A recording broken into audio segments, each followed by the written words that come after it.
देखिए, आज की इस वीडियो में हम क्लास 9 का मैथमेटिक्स एक्सरसाइज 1.3 मैथमेटिक्स सब्जेक्ट का जो है एक्सरसाइज 1.3 बता रहे हैं, जिसमें क्वेश्चन नंबर 3 का 1 और 3 का 2 है। तो दोनों समझ लेंगे बढ़िया से। क्या है कि जैसे है, इसको करना क्या है, P/Q के रूप में लिखना है। P/Q के रूप में लिखना है, बट्टा के रूप में लिखना है। कैसे लिखेंगे वो देखना है। सवाल है पहला 0.6 के पावर रेकरिंग। तो इसको पहले हल कर लेंगे, समझ लेंगे कैसे हल करना है। क्या करेंगे, मान लेना है कि x बराबर 0.6 रेकरिंग है, यानी x का वैल्यू कितना हो गया, 0.6 पर रेकरिंग है, मतलब 6 आते रहेगा, डॉट डॉट डॉट अनंत तक जाएगा, इन्फिनिटी। ये अब हमको करना क्या है कि ये जो लेफ्ट हैंड साइड LHS और RHS दोनों तरफ जो मान है, LHS में x और RHS में 0.66 आ रहा है, तो इसमें दोनों तरफ 10 से गुना कर देंगे। दोनों तरफ 10 से गुना करने पर, यानी multiplying both sides by 10x। दोनों तरफ 10 से गुना करेंगे, लिख भी सकते हैं, या फिर डायरेक्ट समझ लीजिए क्या करना है कि 10 से गुना करेंगे तो क्या हो जाएगा 10x, और इधर दाहिने तरफ क्या हो जाएगा, 10 से गुना करेंगे तो हो जाएगा 6.66, इस तरह हो जाएगा, यानी दशमलव बढ़ जाएगा आगे राइट साइड। और ये आने के बाद क्या करेंगे कि ये जो x बराबर 0.66 आ रहा था और 10x बराबर आ रहा था 6.66, तो यहाँ पर दोनों में एक जो है सब्ट्रैक्टिंग कर देंगे, घटा देंगे। 10x में x घटा देंगे तो कितना हो जाएगा, 10 में 1 गया तो 9x, और यहाँ 6.66 में घट जाएगा 0, तो क्या बचेगा, 6 में 0 गया, ओनली 6 बचेगा, बाकी इधर सेम है। तो ये आ जाएगा। उसके बाद क्या करेंगे, x बराबर 6/9। इसको क्या करना है, 6/9 को काटेंगे कैसे ना, 3 दूने 6, और 9 को करेंगे 3 गुने 3, तो 3 कट गया, सेम और समान नहीं मिला अंश और हर में, तो आंसर हो गया x बराबर 2/3। ये P/Q के रूप में।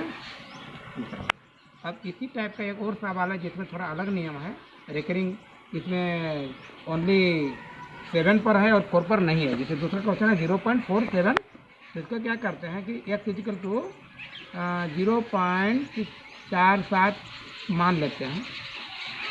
आगे बढ़ेंगे तो क्या हो जाएगा कि x इक्वल टू 0.4 है, 4 पर रेकरिंग नहीं है, 7 पर है, इसलिए 7 जिस पर रेकरिंग रहता है उसी को संख्या को, उसी अंक को बार बार लिखा जा सकता है, लिखाएगा। तो ये आ गया। अब यहाँ देखना ये है कि x बराबर 0.47 है, और यहाँ हमको बट्टा के रूप में लाना है, तो कैसे हल करेंगे ये देख लेंगे। सबसे पहले इस संख्या को 10 से गुना करेंगे, 10 से दोनों तरफ गुना करेंगे, 10 से दोनों तरफ मल्टीप्लाई कर देंगे, लिखना जरूरी नहीं है, समझ लेंगे।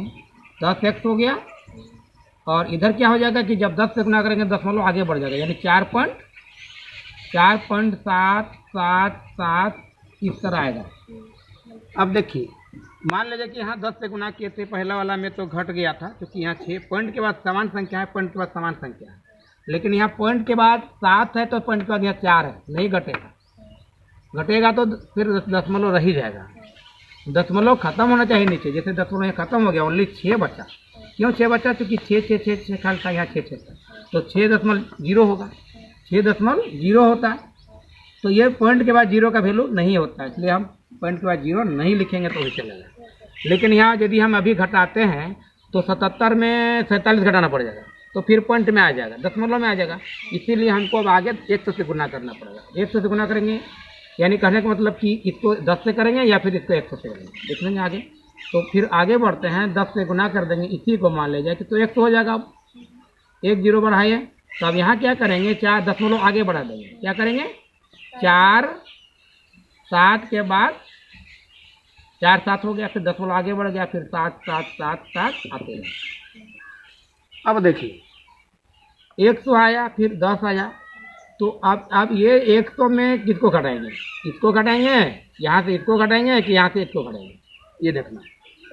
दशमलव के बाद देखना है जहाँ समान होगा, दशमलव के बाद यहाँ 7 है, दशमलव के बाद यहाँ 7 नहीं है, ये नहीं घटेगा, x नहीं घटेगा।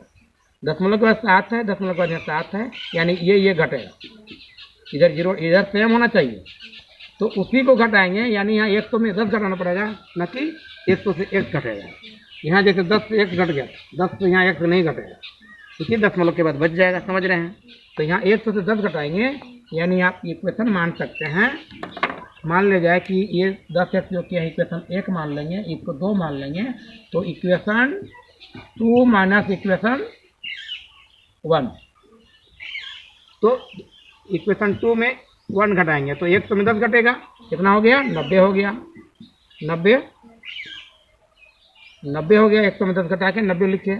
अब यहाँ देखिए 47 में 4 घटेगा, 47 में 4 घटेगा तो कितना हो गया, 42, 47 में 4 घटा तो कितना हो गया, 43।